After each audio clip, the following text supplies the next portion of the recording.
नमस्कार दर्शक बंधु जय जगन्नाथ। ओडिशार जॉब आशायी भाई भौणी मानक पई एक इंपोर्टेंट अपडेट थिला जहाँकि भिडियोटी आपण माने अनेक मात्रा रे शेयर करिवे एवं फेक भिडियो ठारू दूर रहिबे। तेबे किछि दिन पूर्व ओडिशार प्रति पंचायत रे पीओन नियुक्ति को नै एक नोटिफिकेशन टी आसीथिला जोंथरे प्रति पंचायत रे पीओन नियुक्ति हेबे बोली नोटिफिकेशन टी आसीथिला एवं सेमानकर दरमा 13,160 टंका लेखा रहिबो बोली नोटिफिकेशन रे कुहा जायतिला।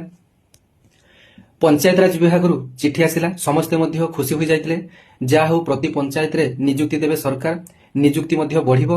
एतरे दशम श्रेणी पास करथिले आपण माने आवेदन करि परिबे। एमिति किछि आपण मानकर ओडिशार प्रतिष्ठित गणमाध्यम सहित विभिन्न यूट्यूबर मध्य एवं विभिन्न जॉब इनफॉर्मेशन मध्य एई खबरटी आपण मानकु देइथिले।